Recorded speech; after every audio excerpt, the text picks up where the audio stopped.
is on the Circa Resort and Casino hotline. Circa Resort and Casino in Las Vegas, home of the world's largest sports book. It's state title game week. We're coming off Thanksgiving. You're grading or offering to grade Trevor Siemian for us. We're declining that offer. We are declining the offer. How you doing, Trent? I'm good. I actually graded it still. I was curious, but oh yeah, busy week. Yeah, I'm so sorry. You worked hard to grade Trevor Siemian. Well, no, I feel compelled to ask now. You get a good look. You get a good look at the offense. It was 4 negatives, 1 double minus. So 4 minuses, 1 double minus the interception. And I think it told a story though. So yeah, what'd you learn? The grade's not really mattering. What did you learn about the offense or Fields or anything relevant? And I get it. This grading system's not like rocket science here, obviously, but I think it's been helpful for people to kind of get a global look at it. And what we noticed with Justin was an amazing amount of pluses, double pluses. Minuses didn't hurt as much because you make up for them with these positive plays. And to have 0 pluses, to have 0 double pluses, and you don't score points. And that's what happens. You need playmakers in the NFL to score points. And it showed up dramatically on 3rd down. It showed up in the red zone, the tight red zone, where Justin has been at his best the last 4 or 5 weeks. And now you get just a normal quarterback in that offense, and you're not going to have nearly the success. So I think it was for Justin not playing, it was one of his best games, because I think any doubters could sit there and watch that and go, oh gosh, he is their offense. That's how I led the show. Yeah, he is the reason we're able to score points. And now you put Trent Dilfer back there and they score 10 points and they're lucky to get the touchdown. That should be the touchdown should be an interception that ends up becoming a touchdown. So not ripping Trevor. He's a good kid. He's a solid player, but I think now you get a flavor for how dynamic Justin is and the gasoline he pours on whatever offense you have. Yeah.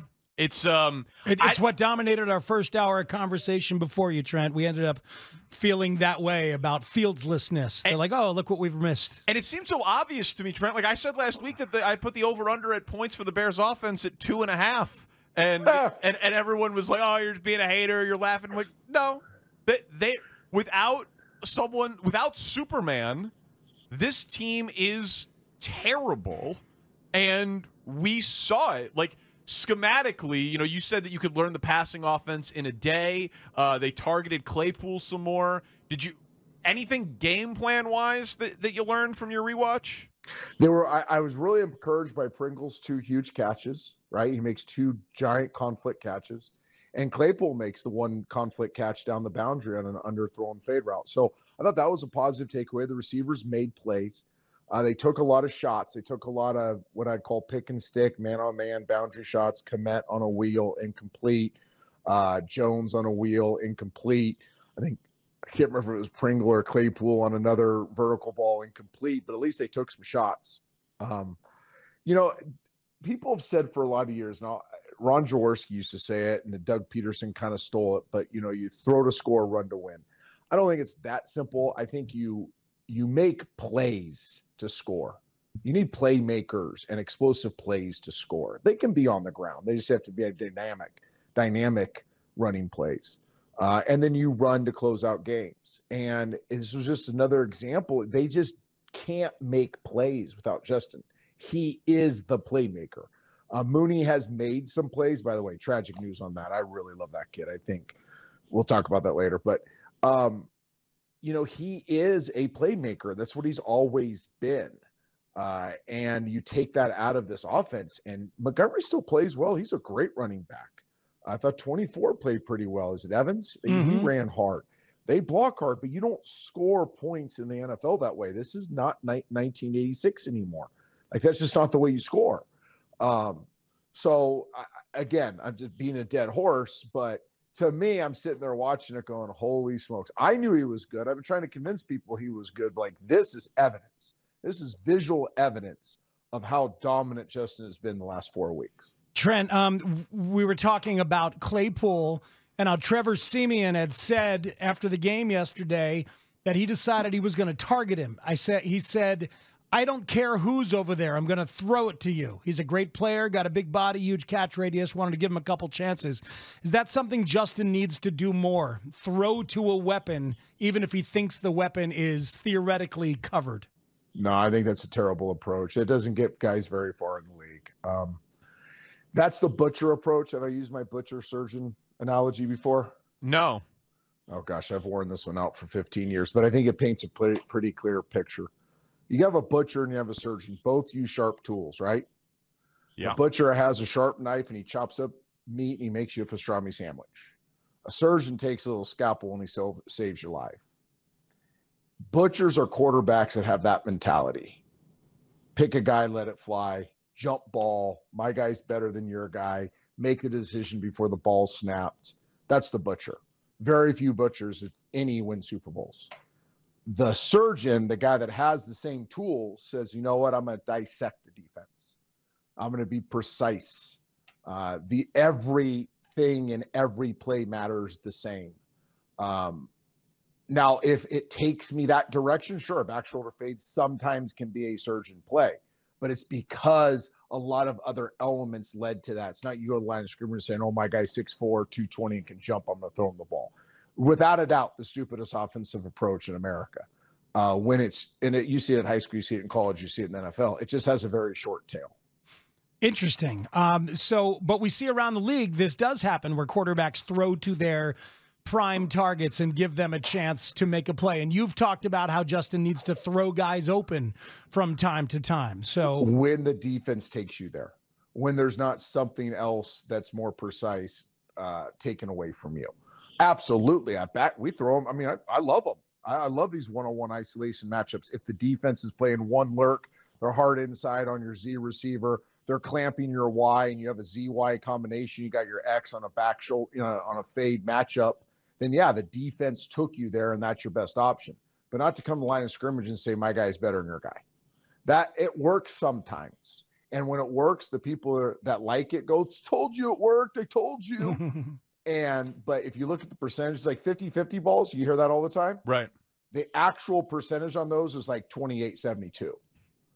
So again, another lie. It's some announcer years ago called it a 50-50 ball, and every other announcer goes, well, we'll call it a 50-50 ball. It's not 50-50. It's 28-72. Like your odds of success are not very high on those throws. We're talking to Trent Dilfer, Parkins Spiegel on The Score. The broadcast got away from the game. It was a blowout.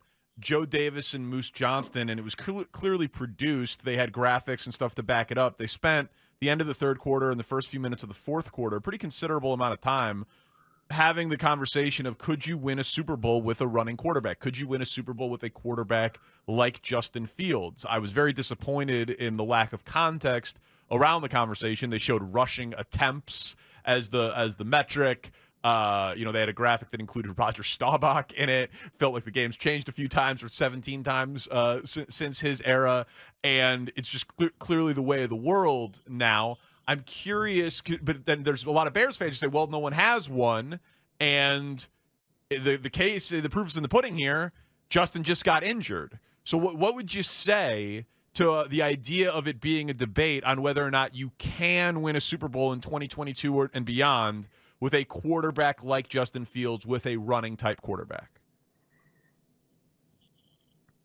Steve Young won a Super Bowl. Did they mention that? He was on the graphic, but again, yeah. It was a different era. Like the number. Do you know this blew my mind, and I'm stepping on my topic at 4:00 a little bit here, but do you know what Steve Young's career high was for rush attempts in a season? It wasn't a lot because they were scrambles. It was 76. Yeah, Steve and I worked together. He said it would have been unfair if they did zone reads when he was playing. Like, it just would have been unfair. But like Justin Fields has 122 in 11 games. Like, it's just a different league now. Yeah, I think both sides are right here. And what happens in TV, and I did this for 9 years, is you're forced into a black-white conversation, right or wrong. And I think it's a both conversation. It's a great conversation. I think the way he ran it the week he got hurt is not sustainable. And we talked about that last week. I was pissed, right? I came on the show pissed because I'd literally just stopped watching the replay, finished my grades, and dialed in. Yeah. So I was emotional about how they ran him. The game where he busted like the 70-something yarder, was that the line? I can't remember who that was against. He never got touched in that game. Right. I mean, he slid when he didn't get when he was in traffic. They were outside reads. A lot of them were scrambles. He got out of bound or he piped them. Like, he didn't get touched, so who cares? You can rush for 38 times in a game. If you don't get touched, it's just running. It's like doing wind sprints. So I think there's context to this. It's how you run him, when you run him. What does he do when the run doesn't fit or isn't called at the right time, and they scheme it up? Again, it's not a black and white conversation. I think it's let's see how this thing evolves as he grows as a passer. And there might be games he has to run it 17 times for 122, and he takes 2 hits. No big deal. And there's other games like, I ain't running against this team. Like this, I wouldn't run against 49ers. They're probably playing the best defense in football right now, and they have hard edges on the outside, and they have team speed, and they shed blocks, and they're gap sound. Probably wouldn't run them in that game, except for a handful of times where he's not going to get hit. So, again, I think you have to this has to be a contextual conversation. And that's the stuff that people usually don't have time for in the conversation. Fortunately, we've heard Ryan Poles talk about it with that context, and we've heard Luke Getsy talk about it with that context. So they get it in terms of trying to protect him, but ultimately that's on Justin, right? And it appears that he is learning that to try to get out of bounds whenever he can, try and slide whenever he can. Yes. It's obviously the burden's on the quarterback. He's the one with the ball in his hand. I think it's also the design, the type of runs. Like we said, they ran like a quarterback zone, inside zone last week. They ran a weird power play. The games are running together now.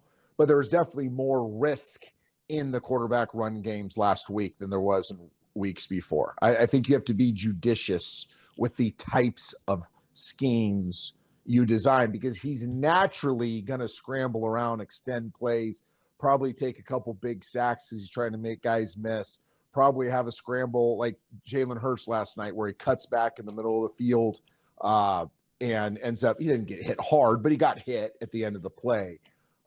So there's going to be some of those that naturally take place as well.